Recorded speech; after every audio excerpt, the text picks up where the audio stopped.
عظیم محترم و مکرم و معزز علماء اکرام اور میرے نہایت ہی واجب الاحترام بزرگوں اور دوستوں بھائیوں، ماشاءاللہ یہ سیرت النبی صلی اللہ علیہ وسلم کی جو کمیٹی بنائی گئی ہے ہمارے علماء اکرام، اس میں ماشاءاللہ بہت محنت کے ساتھ جدوجہد کوشش کر رہے ہیں کہ کسی طریقے سے اللہ کے نبی صلی اللہ علیہ وسلم کا چرچہ ہم عام کریں، گھر گھر کریں، اور اللہ کے نبی صلی اللہ علیہ وسلم کی سنت اور سیرت کو ہم اپنائیں، اپنے بچوں کو بھی نبی صلی اللہ علیہ وسلم کو یہ سنتیں ہم سکھائیں اور ان کو سنتوں کا پابند بچپن سے ہی اپنے بچوں کو بنائیں۔ اللہ تعالیٰ اپنی بارگاہ میں اس محنت اور کوشش و جدوجہد کو قبول فرمائے، آمین۔ میں نے قرآن کریم کی ایک آیت پڑھی ہے جس میں اللہ تعالیٰ ارشاد فرماتے ہیں کہ ہم نے نبی کریم صلی اللہ علیہ وسلم کو تمہارے لیے نمونہ بنا کر بھیجا ہے، اور اس شخص کے لیے نمونہ بنا کر بھیجا ہے کہ جو اللہ پہ ایمان رکھتا ہو اور یوم آخرت پہ ایمان رکھتا ہو اور اللہ کو کثرت سے یاد کرتا ہو۔ یعنی نمونہ بنانے کی ضرورت کیا تھی؟ کیونکہ انسان صرف کتاب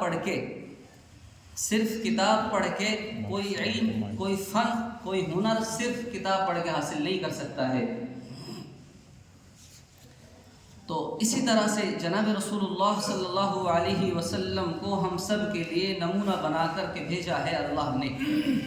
آپ دیکھتے ہیں دنیا کا بھی دستور یہ ہے کہ کوئی آدمی اگر میڈیکل سائنس کی کتابیں پڑھیں اور وہ سمجھدار بھی ہے، پڑھنا جانتا بھی ہے، ذہین بھی ہے، مائنڈڈ بھی ہے، ساری چیزیں اس کے پاس میں ہیں، لیکن وہ صرف کتابیں پڑھ کے علاج کرنا شروع کر دے، کیا ایسا کر سکتا ہے آدمی؟ اگر وہ علاج کرنا شروع کر دے تو وہ صرف قبرستان کو آباد کرنے کے بجائے لوگوں کو تو وہ فائدہ بہت مشکل سے پہنچائے گا۔ تو لہٰذا اگر آدمی، آپ دیکھیں اگر کوئی آدمی MBBS کرتا ہے، کرنے کے بعد میں اس کے بعد بھی جب تک وہ عملی نمونے اس کے سامنے نہیں آتے ہیں تب تک وہ عام پریکٹس نہیں کرتا ہے، اس کے بعد بھی کئی سال اسے لگانے پڑتے ہیں۔ تو جب تک عملی نمونے سامنے نہیں آتے ہیں، یہ انسان کی فطرت ہے۔ تو اسی لیے جناب رسول اللہ صلی اللہ علیہ وسلم کو ہم سب کے لیے عملی نمونے کے طور پر بھیجا گیا ہے۔ آپ اگر باپ ہیں تو فاطمہ کے باپ والد حضرت محمد صلی اللہ علیہ وسلم کو دیکھو وہ کیا کرتے تھے۔ آپ اگر ایک شوہر ہیں تو حضرت عائشہ خدیجہ رضی اللہ عنہ کو دیکھیں، محمد صلی اللہ علیہ وسلم کا ان کے ساتھ میں کیا برتاؤ ہوتا تھا۔ آپ اگر ایک مزدور ہیں تو محمد صلی اللہ علیہ وسلم کو دیکھیں کہ مکہ کی پہاڑیوں پر بکریاں چرایا کرتے تھے۔ آپ اگر ایک تجارت کرتے ہیں، بزنس مین ہیں، تو محمد صلی اللہ علیہ وسلم کو دیکھو کہ ملک شام میں آپ نے کیسے تجارت میں کون سا طریقہ اختیار کیا تھا، وہ طریقہ ہم اختیار کریں۔ غرض آپ نے تجارت بھی کی ہے، آپ نے زراعت بھی کی ہے، آپ نے مزدوری بھی کی ہے، آپ نے سیاست بھی کی ہے، آپ نے معیشت بھی کی ہے۔ زندگی کا کوئی شعبہ ایسا نہیں چھوڑا ہے کہ جس میں حضور اقدس صلی اللہ علیہ وسلم کا نمونہ ہم سب کے لیے موجود نہ ہو۔ تو جناب رسول اللہ صلی اللہ علیہ وسلم کی اتباع کرنا کتنا زیادہ ضروری ہے۔ جب ہم سب کے لیے نمونہ بنا کر کے بھیجے گئے ہیں تو ہمیں ان کی اتباع کرنی ہے، ان کی بات ماننی ہے، ان کے نقش قدم پہ چلنا ہے، اور اس اتباع کا حق جو ادا کیا ہے، اس محبت کا حق جو ادا کیا ہے، اس عشق کا حق جو ادا کیا ہے، تو وہ صحابہ کرام رضوان اللہ تعالی علیہم اجمعین کی ذات ہے۔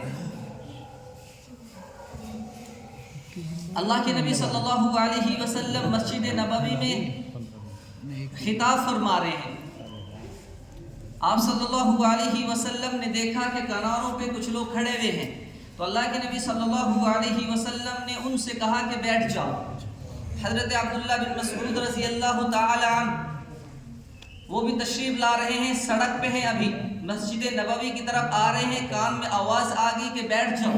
عبداللہ بن مسعود رضی اللہ عنہ وہیں بیٹھ گئے۔ تو بعد میں اللہ کے نبی صلی اللہ علیہ وسلم نے ان سے معلوم کیا کہ آپ کیوں بیٹھ گئے تھے؟ میں نے تو ان لوگوں سے کہا تھا کہ جو مسجد نبوی کے کناروں میں کھڑے تھے تاکہ وہ بیٹھ جائیں۔ تو حضرت عبداللہ بن مسعود رضی اللہ عنہ نے جواب دیا کہ اللہ کے نبی جب آپ کا ارشاد میرے کان میں پڑ گیا تو عبداللہ کی مجال نہیں ہے کہ ایک قدم بھی آگے بڑھے. اللہ اکبر.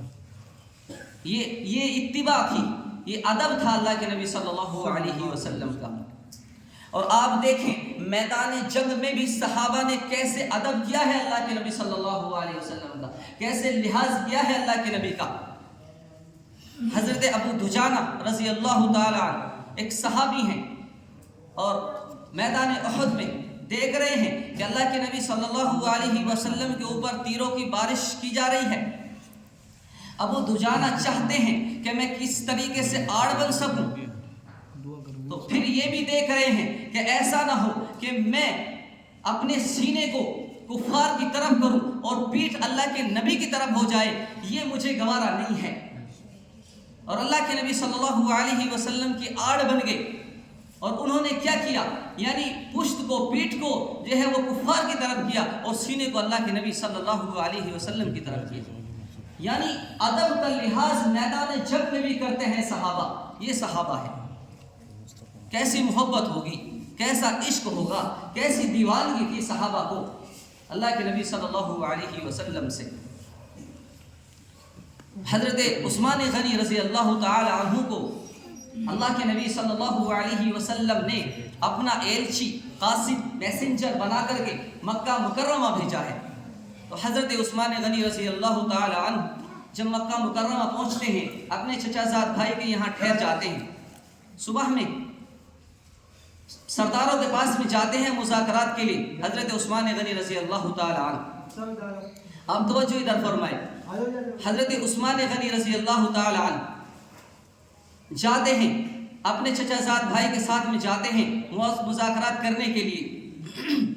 تو چچا زاد بھائی دیکھتے ہیں کہ حضرت عثمان غنی رضی اللہ تعالی عنہ کا جو ازار ہے، تہبند ہے، سنو بھائی توجہ سنو، وہ ٹخنوں سے اوپر ہے بلکہ پنڈلی تک ہے. اور اللہ کے نبی صلی اللہ علیہ وسلم کا یہ اعلان ہے کہ بالکل سراسر ناجائز ہے، قطعا ناجائز ہے اگر کوئی شخص اپنے ازار کو، تہبند کو، پینٹ کو ٹخنوں سے نیچے لٹکاتا ہے. تو حضرت عثمان غنی رضی اللہ تعالی عنہ نے اللہ کے نبی صلی اللہ علیہ وسلم کے ازار کو دیکھا تھا کہ آپ کا ازار پنڈلی پہ ہے اور حضرت عثمان غنی رضی اللہ تعالی عنہ اسی حالت میں جا رہے ہیں. چچا زاد بھائی نے کہا کہ عثمان، تم جانتے ہو کہ سرداروں کی محفل میں جا رہے ہو، مذاکرات کرنے کے لیے جا رہے ہو اور تمہارا جو ازار ہے وہ اتنا اوپر ہے، اتنے اوپر ہے کہ اگر وہ دیکھیں گے تو ان کی نظروں میں آپ کی کوئی وقت، کوئی ویلیو، کوئی امیج نہیں رہے گی، لہٰذا آپ اس کو نیچے کر لیں. تو حضرت عثمان غنی رضی اللہ تعالی عنہ نے کیا جواب دیا؟ کیا جواب دیا؟ اہا اولائی اہا کذا لا اہا کذا الى رسول اللہ صلی اللہ علیہ وسلم. یعنی نہیں، میں ایسا نہیں کر سکتا کہ میں اپنے ازار کو ان لوگوں کی وجہ سے نیچے کر دوں، میں ایسا نہیں کر سکتا ہوں. یہ میری عزت کریں، یہ میری بے عزتی کریں، یہ اچھا سمجھیں یا برا سمجھیں، یہ کچھ بھی سمجھیں، میں ایسا نہیں کر سکتا ہوں. یعنی اللہ کے نبی صلی اللہ علیہ وسلم کی سنت کو اپنایا ہے. ایسے موقع پہ بھی حضرت حذیفہ رضی اللہ تعالی عنہ کے بارے میں آتا ہے جو فاتح ایران ہیں. جب مذاکرات کے لیے بلایا ہے بادشاہ نے اپنے دربار میں حضرت حذیفہ رضی اللہ تعالی عنہ کو، تو حضرت حذیفہ رضی اللہ تعالی عنہ چلے جاتے ہیں اور وہ تواضع کے طور پر، مہمانی کے طور پر کھانا پیش کرتے ہیں. حضرت حذیفہ رضی اللہ تعالی عنہ کھانا شروع کر دیتے ہیں اور آپ کے ہاتھ سے لقمہ نیچے گر جاتا ہے. اور اللہ کے نبی صلی اللہ علیہ وسلم کی حدیث ہے کہ اگر تمہارے ہاتھ میں سے لقمہ نیچے گر جائے تم اس کو اٹھا کے کھا لو، اس کو ضائع نہ کرو، یہ اللہ کا رزق ہے، ہو سکتا ہے کہ اللہ تعالیٰ اسی حصے میں برکتیں ڈالتے ہوں، لہٰذا اس کی ناقدری نہ کرو، اس کو اٹھا کر کے کھا لو. حضرت حذیفہ رضی اللہ تعالیٰ عنہ کو یہ حدیث یاد آ گئی. آپ اپنا ہاتھ نیچے بڑھا رہے ہیں، نیچے کر رہے ہیں اس کو لقمے کو اٹھانے کے لیے. ایک صاحب ہیں آپ کی برابر میں، آپ کے کوہنی مارتے ہیں، آپ کے کوہنی مارتے ہیں اور کہتے ہیں کہ آپ ایسے دربار میں کہ جو سپر پاور ہے، کس طرح کا دربار ہے یہ، اور آپ ایسے دربار میں لقمہ نیچے سے اٹھا کے کھاؤ گے. تو ان کی نظروں میں آپ کی کوئی وقت نہیں رہے گی، لہٰذا آپ ایسا نہ کریں۔ حضرت حذیفہ رضی اللہ تعالیٰ عنہ نے عجیب جواب دیا۔ انہوں نے کہا کہ ان احمقوں کی وجہ سے میں اللہ کے نبی صلی اللہ علیہ وسلم کی سنتوں کو چھوڑ دوں؟ یہ مجھے عزت دے، یہ مجھے بے عزت کرے، یہ اچھا سمجھے یا برا سمجھے، یہ کچھ بھی کرے، لہذا میں اللہ کے نبی صلی اللہ علیہ وسلم کی سنت کو نہیں چھوڑ سکتا ہوں۔ یہ صحابہ تھے کہ جن کو اللہ کے نبی صلی اللہ علیہ وسلم سے اس قدر محبت، اس قدر عشق تھا۔ آج ہم اپنی بیوی کی وجہ سے، اپنے خاندان کی وجہ سے سنت کو چھوڑ دیتے ہیں۔ بیاہ شادی کے موقع پہ آپ نہیں دیکھتے کہ بھئی ہمارے گھر کے آدمی کیا کہیں گے، دوسرے آدمی کیا کہیں گے، خاندان کے آدمی کیا کہیں گے۔ اس کو محبت کہتے ہیں، محبت کہتے ہیں جھک جانے کو، محبت کہتے ہیں کٹ جانے کو، مر جانے کو محبت اسے کہتے ہیں۔ کہ اللہ کے نبی صلی اللہ علیہ وسلم سے کس قدر محبت ہے، ایسے موقع پہ دیکھی جاتی ہے کہ کیسی محبت ہے اسے اللہ کے نبی سے۔ جب نکاح کا موقع آتا ہے، بیاہ شادی کا موقع آتا ہے، اس وقت تو ڈی جے بجتے ہیں، اس وقت تو ناچ گانا ہوتا ہے، ساری رسومات ادا کرائی جاتی ہیں، ناچ گانے ہوتے ہیں۔ عمر 13 سال ہے، عمر 18 سال ہے، بچے ناچ رہے ہیں، ہمارے یہ نچے رہے ہیں، بچے ناچنے کے لیے آئے ہیں، بچے مسلمان کے بچے ناچ رہے ہیں، بچیاں ناچ رہی ہیں باقاعدہ۔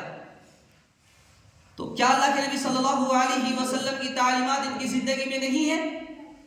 بچوں کو بچپن سے اگر آپ اللہ کے نبی صلی اللہ علیہ وسلم کی سیرت سے روشناس نہیں کراؤ گے، اللہ کے نبی صلی اللہ علیہ وسلم کے اخلاق اور آپ کی سنتیں انہیں نہیں بتاؤ گے، انہیں پابند نہیں کرو گے، پھر وہ بڑے ہو کے ناچیں گے۔ تو ضرورت ہے اس بات کی کہ اپنے معاشرے میں، اپنے سماج میں، اپنے سوسائٹی میں ان سب برائیوں کا خاتمہ کریں گے وہی نہیں کریں گے انشاءاللہ تعالی۔ آج کل فیشن چل گیا ننگے سر رہنے کا، ننگے سر نماز پڑھنے کا، اور سوال کرتے ہیں کہاں لکھا ہوا ہے، کس نے کہا ہے آپ کو؟ بھی اللہ کے نبی صلی اللہ علیہ وسلم نماز کے علاوہ بھی اپنے سر کو ڈھانک کر کے رکھتے تھے۔ تو جب یہ بات ہے تو پھر یہ سوال کیوں کیا جاتا ہے؟ ننگے سر نماز پڑھ رہے ہیں، ننگے سر رہ رہے ہیں۔ علماء تو یہاں تک کہہ رہے ہیں کہ اگر آدمی ننگے سر رہنا پسند کرتا ہے، اسے اچھا لگتا ہے اور اس نے عادت بنا لی ہے، اس نے ارتداد کی کھڑکی کھول دی ہے، ارتداد کی آندھی ہے اس کے اوپر، پھر یہ کہیں نہ کہیں پھنسے گا، کسی کے پیار میں، کسی کے محبت میں، کسی کے عشق میں اسے گرفتار ہونا ہے۔ تو لہٰذا اس سے پہلے کہ ہم کسی غیر محرم کی محبت میں گرفتار ہو جائیں، کسی کے عشق میں گرفتار ہو جائیں، اللہ سے، اللہ کے نبی صلی اللہ علیہ وسلم سے محبت کر لیں، نجات وہاں ملے گی، کامیابی وہاں ملے گی۔ وَمَن يُطِعِ اللَّهَ وَالرَّسُولَ فَقَدْ فَازَ فَوْزًا عَظِيمًا۔ اللہ اس کے رسول کی اطاعت میں ہی کامیابی ہے۔ تو کامیابی چاہتے ہیں نہیں چاہتے ہیں بھائی سارے لوگ؟ ہاتھ کھڑا کر کے بتائیے بھائی، سارے لوگ کامیابی چاہتے ہیں؟ تو کامیابی کہیں میں ہے؟ اللہ اس کے رسول کی اطاعت میں ہے، تو کریں گے انشاءاللہ تعالی۔ اللہ مجھے بھی اور آپ کو بھی عمل کی توفیق عطا فرمائے۔